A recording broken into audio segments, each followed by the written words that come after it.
Ladies and gentlemen, welcome to the Drazzy Show. It is your boy Drazzy, and as you know, I always have thought-provoking conversations with amazing guests. And today, I have another amazing guest. This lady goes by the name of Dr. Marie Charles. Dr. Marie Charles, how are you doing? I'm good. I'm good. Thank you. Thank you for your very kind invitation today. Thank you for coming. I really appreciate that. I really appreciate that. Now, Dr. Marie Charles, for those of us the people watching who don't know who you are and what it is that you specialize in, could you please give us a brief description of that, please? Okay, a very, very brief overview.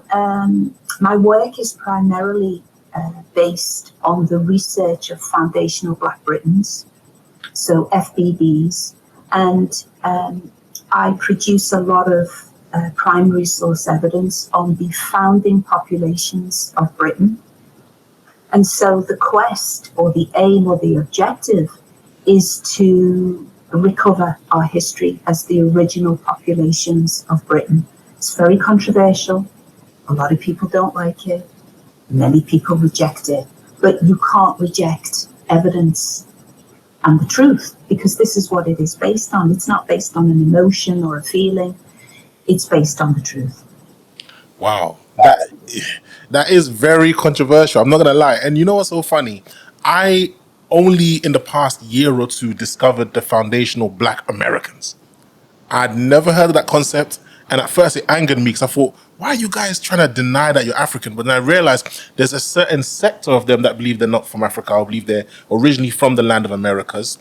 And there's those who do believe that they may have gone there prior to Columbus, way before Columbus had discovered America, but they still believe their lineage is in Africa. Now, for me to hear that there's a foundational Black Brit. Well, you see, that's so very interesting, because what I don't do in my research is fracture any of those African antecedents. You will find a lot of my publications begin with that foundation, because the problem is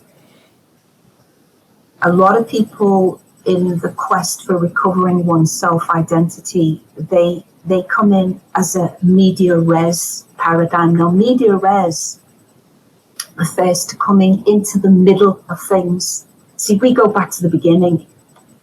We are back to the beginning, to the founders and their migrations and their exits and their peopling around the globe. And then eventually we're going to end up in Britain. And we pick up on the research there and start to show the evidence of 33,000 years ago in Ireland. That's one example. We do a whole lot on there.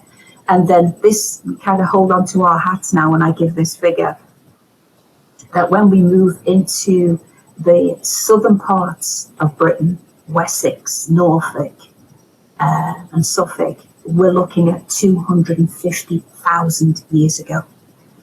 Now, as soon as people start to hear that date, they get all edgy and jumpy. They are human beings moving into Britain all those thousands of years ago, and we have the evidence. Okay, all right.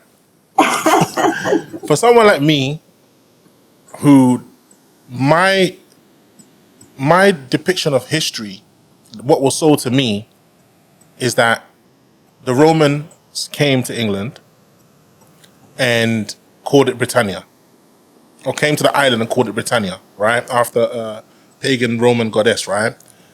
The events that they recorded based on what they saw and the people that they encountered was that they were white, like Germanic tribes and you name it, whatever it is, yeah?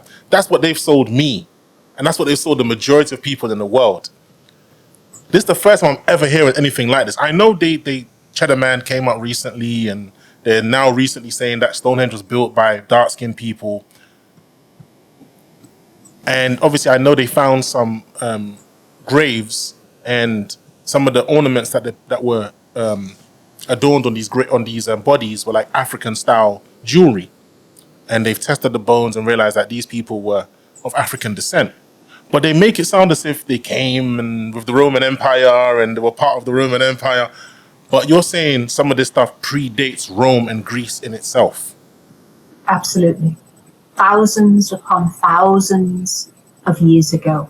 That's why that phrase, FBB, foundational Black Britons, is so very important, not only as a conceptual framework, but an evidential one. And that's what my work is based on, the evidence, so that we are all recipients. This is very important.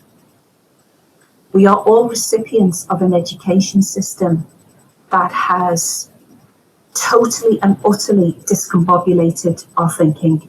It comes to us in pieces, in bits, and it's a false history. Let's be very clear about that. It is a false history. And so what I have done, because my PhD is in cultural studies and humanities, so I have a special focus on the culture of human beings. And so those first human beings around the globe are deeply melanated. They are Black people, they are Shakur people. Shakur is another Hebrew word for Swazi, or the beginning. It's a wonderful word, and I give the etymology in issue 17. So it's very difficult to convey the jigsaw puzzle that I am putting back together. And each publication that I put out there is a jigsaw piece to the puzzle. I now have 20 publications and peer-reviewed papers to substantiate what I am presenting, which is very, very important. But the idea of the Romans coming in the 1st century, they're latecomers, you see. They get our minds attuned to this late conception of history, and we have to throw this away. We have to get back into this very ancient understanding of history, and that's who we are as FBBs. Now, I don't fracture that African antecedent root. I don't do that. I lay it out and I show the cultural continuities, but then I show as FBBs the ethnogenesis that actually happened, that Black people are the founding populations in Britain, and they begin to build the institutions, the commerce, and the governance in Britain. This is so very, very critical, that we get our minds attuned to those FBB contributions, and that is critical with this work. I hear you 100%. What I want to know is, so where did the Caucasian people come from? Where did the white people come from? Well, you see, this is a new question that we are reframing, and it's a very, very important question. We are now securing who we are. We know who we are. Our question now is, who are you as the outsider cultural group? I call them later Europeans, or people who classify themselves as white. They are later Europeans. They come much, much, much later onto the shores. And, you know, there's a lot of research out there that is now pointing to their origin and their timeline between 5,000 and 6,000 years old, you see. Wow. And the geneticist, Luigi Sforza, who did some compelling work, and this is from the work of Dr. David Imhotep, who's now with the Ancestors, and his work is so very important. But Sforza, the Italian geneticist, showed through his work that white skin evolved or came onto the planet 5,000 years ago. That's incredible. That really is incredible evidence. Okay. So, whoa. White people are only 5,000 years old. Yeah, the evidence anthropologically, linguistically is supporting that premise. So all these statues and all these like mosaics and are they fake? Yeah, we're not going to beat around the bush. We are now uncovering what is being termed a restoration project in inverted commas, which is now restoring original FBB artifacts into later European depictions. This is what we're finding. And, you know, I write about this in many of my issues, and I give real concrete examples of how that has been allowed and is being funded to produce what it is producing. I'll leave it at that. Yeah. So when you say restorations, are you saying that some of the statues that we're seeing are not white people, they're actually black people? In most of the cases, yeah. It's very disturbing, but that type of practice has to go on in order to create a false history of a group of people who are later Europeans. They come onto the scene much, much later in the timeline. So those restoration projects have to be there, you see, as part of the paradigm, the media res paradigm. But because my research goes back to the beginning, and it's very credible what we produce, that it makes perfect sense that you start to see the story unfolding of these FBB populations who left all of their material culture for us to look through proper eyes. And I call this face-side consciousness. This is from my PhD. It was the Afrikaans phenomenology, which is the ability to see yourself through your own eyes, instead of what the education system does, which is to totally remove any sense of identity. You know, that we come in, as you said about 3 minutes ago, we come in with the Roman paradigm. And that is so late in the scheme of history and its timeline. So through first sight consciousness, we come in at the beginning. So when I look now at artifacts, I know what I'm looking for. So for example, if I may just jump around a little bit, the dictionary series, and I don't know whether you can see that. That's the new publication, and it's just full of so much evidence. And he on the front is he's an FBB, and he's a wealthy landowner from Yorkshire. What the hell? And that's funny. That's where they found most of the bones. That's where they found most of the ancient African bones. That's so interesting, because what I do is I go to every county. That's why my research is, it's a 10-year longitudinal project. And you can imagine that I go into every county, Essex, Hampshire, Berkshire, Devon, and I analyze and recover the history from every county. So you have this compilation of this bigger picture that emerges from the FBBs. So from the dictionary, I show how, let me just fast forward again. Yeah. I show that Edward III, you see, this history, we all fell asleep in the classroom, but now it's time to wake up. Edward III, who is the grandfather of Richard II. These are all black royals. And in the dictionary, I show that Sir James Auderley, another melanated knight, was the favourite knight of Edward III.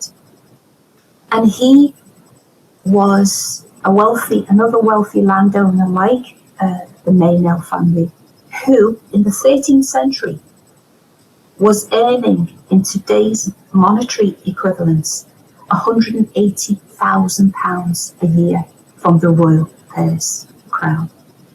Whoa. You see.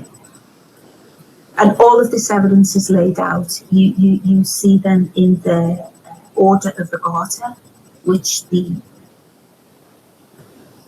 royal family now, they come out in their pageantry with the original feathers and caps, but they were originated by the FBBs, the 25 knights chosen by Edward III as an FBB. It sounds crazy. I'm not gonna lie. I'm still trying to wrap my head around it because it feels like when I spoke with brother Kaba, and I spoke with there's another young gentleman, but he's very very knowledgeable. His name's King's Monologue. I would love for him and you to speak sometime. He does very good research. I think you and him would have an amazing conversation. I spoke with him, then I spoke with brother Kaba. Now I'm speaking with you. I genuinely feel like I've woken up out of a sleep. Because some of the stuff you guys are telling me is making me feel like, whoa, like I felt something and there were little pockets of research here and there. But talking with people like you who are knowledgeable and this is your craft, it's really making me feel like I've been lied to my whole life. And I always knew it, but I didn't think it went that deep. I didn't think it went that deep. Because they always find ways of how can I say, dodging the being caught out basically. So what they'll do is, let's say, for instance, I said to you earlier in the conversation, I said, oh yeah, well, they brought over some Africans with them because they were Africans in the Roman Empire. So that kind of like explains it, and it's done. No more questions. And then you realize, no, there's something a bit deeper than that. There's something a bit deeper than that. That's right. And it's very clever how they have posed the fact that you don't probe anymore. You just can't, because we have been given the slavery narrative ad nauseum, and that's where our history begins. You see, but a lot of this research now goes back to the beginning, and the fact that I'm coming in from primordial people 250,000 years ago, and then I'm talking about Edward III in the 3rd century, then we talk about the Romans. You see, when you have conversations like that, a lot of people just go, I can't deal with this, it's too much. But because I come in at the beginning, before the beginning began, as Professor Carver always teaches us, who's one of my master teachers, I had the pleasure of meeting him in person, which was just incredible. But yes, you have to go in at the beginning and you have to go in slowly. But because we have been lied to through the schooling system, we want to run and we want to gobble up this information up, because it's like, what? We were the ruling nobility? We were the wealthy landowners? Yeah. In Britain. The landowners in Britain. In Britain. So, those images you see of those like richly dressed black people, those paintings, right? They always make it look as if they never have an explanation for it, because you can see just from the psychology and the body language that there's a hierarchy there. And you can see it shifts more towards the African. But they make it look as if they adorned him in those clothing because they wanted him to feel like a European. Those images I'm talking about, I'm sure you've seen some of them. Is it the way I'm perceiving it? Or is the reality that they were in charge? They were totally in charge. They were the ruling elites and the governance of Britain.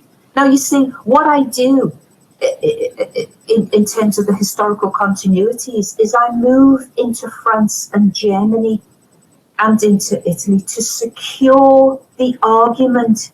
And what I have shown is that not only were the Normans black, you see, that's a very major key that I have uncovered. Because you have the Normans moving through. Now, William Conqueror, not William the Conqueror. Okay. William Conqueror, which is a Norman surname. I have the crests that are 300 years old, are a noble black family from Normandy, the Conquerants. So they made up William the Conqueror to hide that.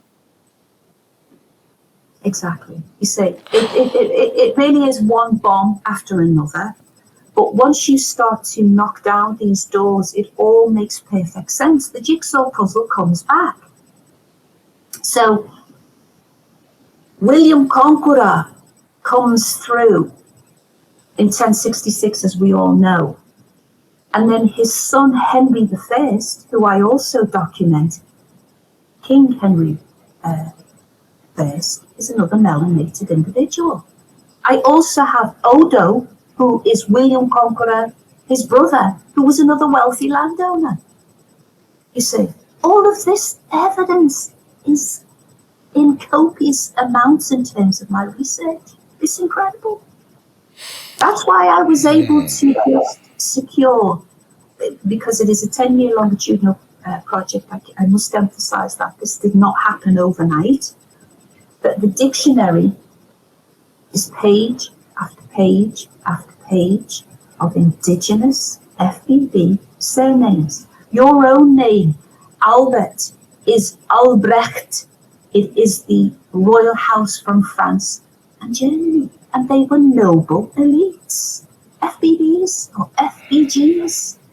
You see, your other name, Marty, is a derivative of Marvel, and these are the Black Normans of France. You see, this will be my French dictionary, which is also in the pipeline. If you only knew what was in the pipeline. It's a lot. I know it's a lot. I feel like I've been lied to. You have. I feel like I've been insulted, like totally insulted. And you know what? It's funny. I came across this story about Ireland also. And they talked about the Twa people being the original leprechauns, but they masked it to make it like kind of like a fairy tale. Is there any truth to that? Because apparently he came and he murdered them, but I don't know. I came across something briefly. I'm not too sure. That's right. We have the original black populations of Ireland who come in 33,000 years ago, and they are, yes, and Professor Carby did a wonderful introduction in issue 5 on the Twa and Mbuti people, the small statured Africans. Yeah, like pygmies, small midgets, yeah. Who came in and populated Ireland 33,000 years ago, and there's all sorts of evidence for that, you see. And there is a successive wave of populations that move into Ireland, and they are part of the 7 that move in. And of course, there's, I don't want to kind of confuse things, but yes, there are, and I do talk about that in issue 5, and I show all of the material culture and the wonderful introduction by Professor Carver. So you see, they're also moving into Scotland. We must never forget that. They're moving into Scotland, and they are the kinfolk of the Irish, these foundational blacks. And then you see, they're coming in, what's very important, and this is the work of the maps and the directional work. They're coming in from every direction on the map. They're coming up, you see, from the European continents. They're coming up from Spain, Iberia, and France, and Germany. They're also coming in from Denmark, you see. And I've also done some work on the original Black Vikings. So you have a very complex migratory picture emerging, but what is the one common denominator is that they are deeply melanated individuals. That's key. You just said Black Vikings. I heard right, Black Vikings. Oh yeah, issue 7. I don't know whether you can't see that behind. Oh yes, you can. I can see that. The blue one is issue 7, which is all Black Vikings. Okay, so I'm glad you said that, because I wanted to ask you, when you think of like the 1300s, 1400s, you picture a bunch of Europeans fighting each other, trying to claim Londinium, trying to claim parts of Europe, and you picture Vikings coming and raiding. You picture the English people trying to defend their forts. You don't picture any black people being involved in that, but yet they're still around at that time, if I'm not mistaken, right? It's exclusively black people. What my research is showing that these are black people fighting other black people. So how did so all these bones that are being found with these Viking axes and these swords, Are they? You telling me those bones are black people's bones? Yeah. Well, how are Yeah, they hiding that? How are they hiding that? Because you can tell someone's race from their bones, no? but what we have to kind of get our heads around, which is very, very important, later Europeans, people who classify themselves as white, have had 200 years to change the history.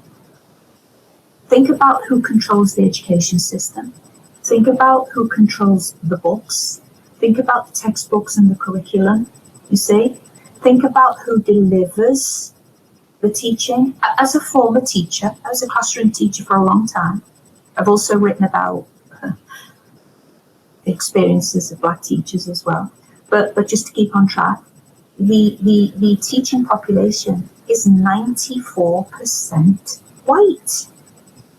That is by design. It has to be 94% white to keep this paradigm in place. You think they want me coming with my PhD, evidencing, proving that what they're teaching is wrong? You see?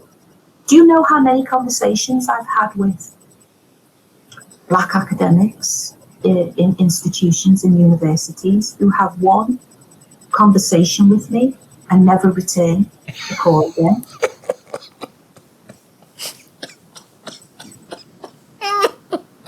They can't handle it. I'll take it. Yeah. I'm not speaking anecdotally. I have evidence upon evidence upon evidence in all of my publications, and I'm a peer-reviewed author. But they have to keep this going, you see. They have to keep this lie going. It's very important. But a lot of us are waking up, you see. And that my work is now having traction within the grassroots population. And they are now, which has been my ultimate dream and objective, they're now showing it to their children. And the children are now looking at the copious amounts of visual archaeological evidence that I have. And they are now reconfiguring their minds so that when they go into school, they're now challenging the teachers. Yeah, I did that during my time, and I got kicked out of class every single time. Yeah, Every I know single that's time. the sad part about it. That really is the sad. But there's a way to do it. Yeah. You know, we're now schooling our children and the ways that you can challenge authority. Yeah. That's very, very important. I mean, my own brother, you know, he was expelled for doing the very same thing. So we know we're not naive about the challenges. The challenges are massive, absolutely massive. But the work that you're doing is part of the solution. Thank you. Absolutely. The work that you were doing, and the fact that you had that wonderful interview with Professor Carver, who is one of my master teachers, it's one of the pathways to unlocking a lot of this sleepwalking that we're going through. Yeah, definitely. Definitely, I can see it because even on Instagram, I see like people who usually wouldn't be interested in this type of information. They're like writing in the comments and having debates, and I know they're gonna go off and do their research because that's how it began with me. It began with me hearing, because I discovered this knowledge long before the internet existed. There were people who used to come to my local library because there used to be a cinema there, and as kids we used to hang around because like a mini shopping center slash shopping mall, slash cinema slash library. It was Woolsden Library, and back in the 90s we used to hang around there around the mid to late 90s. We used to hang around, and there would always be these guys who had these stands and they'll be teaching us about Black history, but we used to make fun of them. We used to make fun of them because we were kids. We thought, get out of here with that rubbish. And one day I remember this man would not stop drilling it in my head that, yo, do you know your history? You know, I'm thinking, yeah, I know my history. But the history I thought I knew was what you said earlier on, which is the masqueraded version, which is the fallacy version, which is the false narrative, which is slavery. And a couple of you won the Roman Empire. So that's how some of you rose to the level of prominence in the Roman Empire. So that's how we have black nobility, but really it wasn't really your empire. And then one day I just thought, let me just read one of these books. And I remember I must have been about 16 or 17. And everything just felt different after that. So when I see people today who are discovering some of these things, I'm happy because I know they're going to go through a moment of a bit of depression. then they're going to come out of depression and they're going to want to seek more knowledge, and then they're going to feel sorry for others, not themselves anymore, for others, when they hear them talking the nonsense that I used to talk. Then they're going to think, okay, let me help them. They might give up on some, but they'll find some that will help them to get the job done.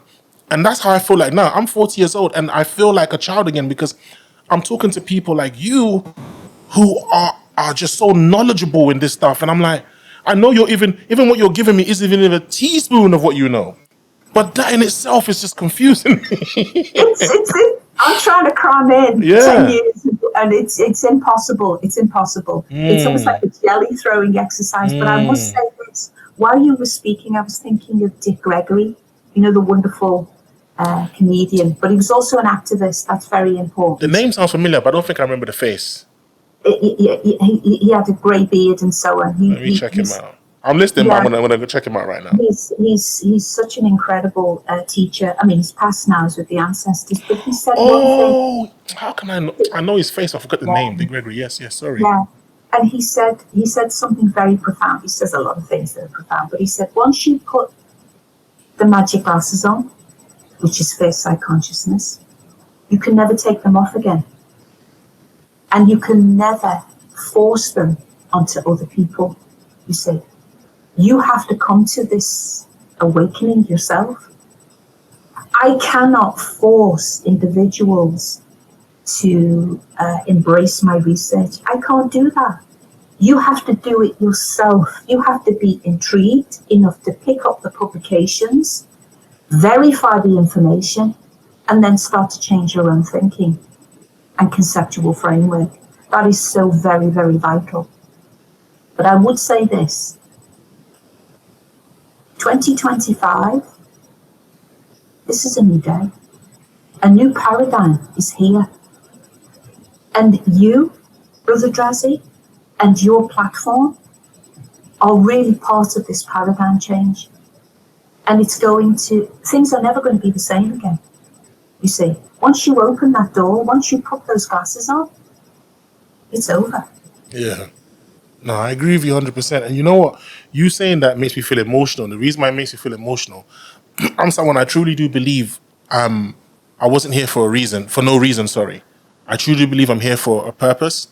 And it's funny because with my channel, when I first started it, I wasn't trying to talk about the things that I find fascinating. I was trying to do what I think the people might be engaging with me if I did it. And about a year ago, I said, you know, I'm always banging on about Africa and African history, but yet when I get on my podcast, I'm not talking about that.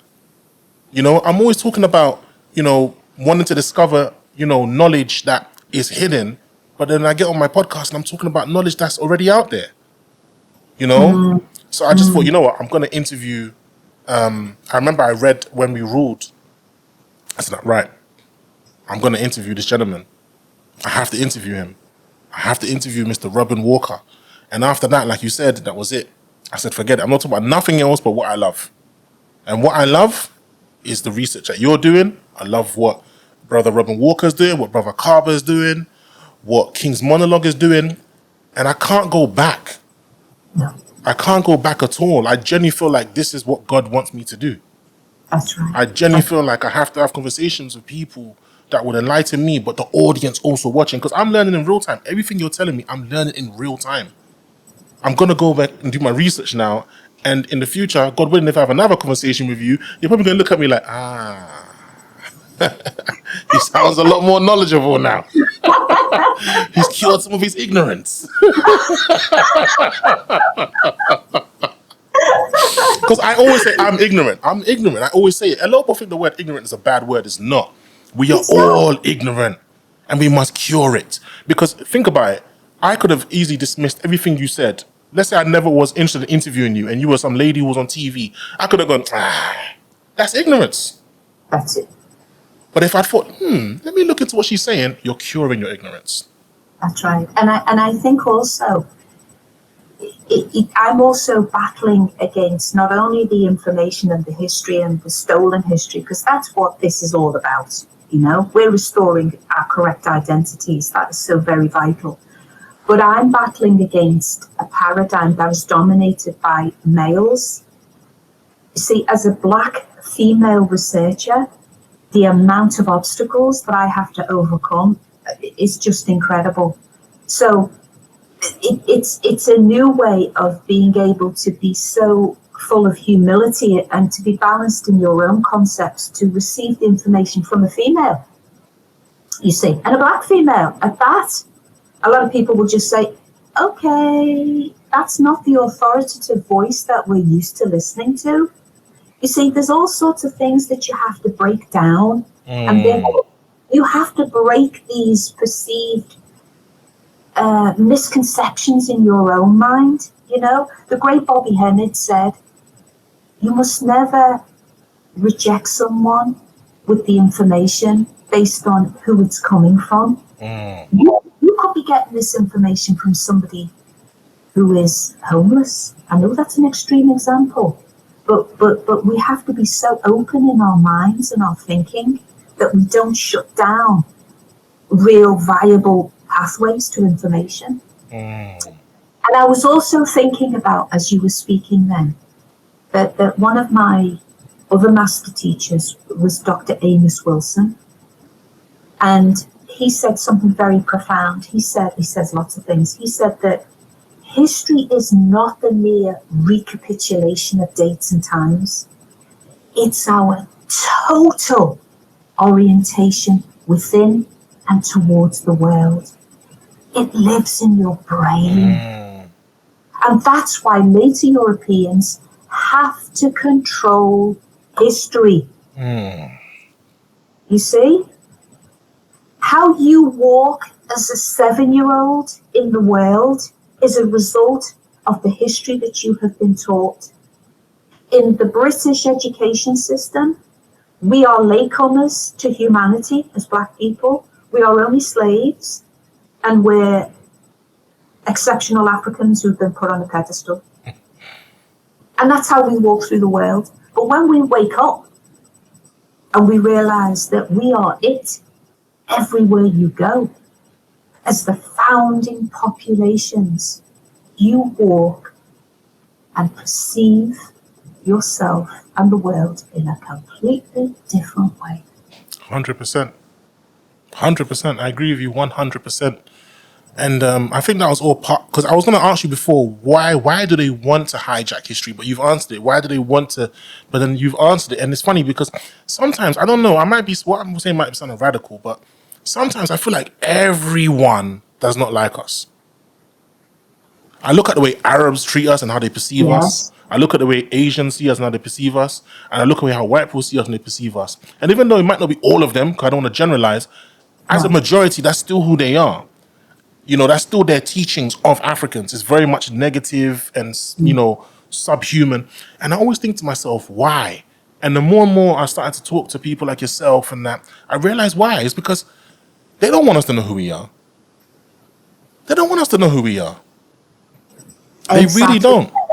And another part of that argument is that intuitively, instinctually, they know exactly our power once we wake up and we unleash who we really are. Because that's a formidable power in the world. For us to be on code, and I always think about this conversation now, that we are, as two individuals, two melanated individuals, we're actually on code. Even though, yes, I'm over here with my research, and you're over here with your podcasts and the interviews and so on, but we're on code, you see. And sorry, did you say we are code? We are on code. On code. We're on code, which means that we are codified now with the understanding of who we are. Okay. And I think what you began with at the beginning of this interview, which was very interesting, I align myself with the FBAs, but what I don't align myself with is fracture and a separation. I'm not part of that. I'm glad, because I hate that. I see that we are on code, or should be on code, with melanated people, diaspora, you know, that around the diaspora. That is so very, very important. And later Europeans, they kind of want us to be fractured, you know. so that we're always having time wasting petty arguments. I think if people understood how time consuming it is to put back our history, you can't be a time waster. Yeah. You know, the amount of thousands of hours that has to go into this research is incredible. Yeah. I don't have time to fall out with you. My aim is to be on the same, not the same page, the same line in the sentence, you say. That's how micro we have to be. Yeah. No, I agree with you 100%. And it's funny because when I was younger, the version of what you talked about was when they had Africans versus Caribbeans, light skin versus dark skin. Yeah. And what was the other one? People who have been here in Europe longer, and they call the people who recently came freshies. You know, they used to argue. And I remember, you know, I used to do rap music. I remember I had this lyric where it goes, don't ask me if I like black or light skinned chicks, because black is black and that's just the way it is. And that's the way I've always thought, because I always, you know, it's funny because when I think of people who have these stupid mentalities of like, let's argue with each other based on our shade of our skin or what nationality we are, what flag, my color flag, and I always think, you do realize that flag was made by a bunch of people, a bunch of elites who rule you. In order to mark their territory, they created a flag. And now you see it as some form of your identity. It's not. It's for them to recognize their boundaries that they've created. But they give us this fallacy of the flag meaning something. It really means something. No, it doesn't. It's for those elites to rule you. And so other elites know, oh, yeah, it's almost like when you go to your pantry and you mark everything right in your pantry. To you, all it is you saying, yeah, that's mine. But I'm just separating them so I can recognize them. But then the people inside those markings think that those boundaries mean something to them, and that's how they've got us like sheep. That's so correct, absolutely. But the confusion comes about from our education system. You see, 100%. You see, and just as you were talking about those, because I'm a very visual learner, you know, and I have to see things in front of me. It's difficult for me because I've usually got lots of images in front of me and it sparks all of my connections, you see. Yeah. And that's what they did with the Madhu Necha, they did everything through a visual organizing system, because that's how the brain really thinks. But I was thinking about how this history is chaos, and out of that chaos, we have to create order and arrangement as one of the precepts from ancient Kemet. And that's what this work is about, that order and arrangement of capturing our history has come out of their chaotic system. And that's what this work, this research, this evidence really is about. That if you're looking for the order and arrangement from the chaos that we live in, because their curriculum is chaos, you know? When you don't see yourself, that is a chaotic structure. And so as a pedagogist, because I do support teachers overseas with their curriculum, I'm supporting one department in Maryland at the moment, and it is going back to the order and arrangement of those founding populations. And then we're working with very small groups, because you cannot go in with your sledgehammer and hope that everybody is going to listen, because they won't. They will reject most things that you deliver. So we start small and we grow in that way, so that we're building secure foundations. That's so very, very important. Now, I have about 3 minutes, because I do have another meeting now. We're going to be talking about curriculum content. But yes, if you have any, do you have any more questions? What? Just before you go, could you just touch a little bit on the Black Vikings? Just a little bit. Just a little bit. You know what? If I can just dash across. This is the publication. And this one is all about the Black Vikings. This one went to #1, by the way, on Amazon when it came out. And what you see on the front cover is a 7th century artifact or Professor Carver calls them artifacts, which I love. So it's a 7th century artifact from Ireland. And you can see it's never been analysed in the correct way until I did this publication. And that mask across his face is the Nazu mask. And it's from the West African tradition, you see. And it is about a meditative state in divination and going into one's ancestral realm.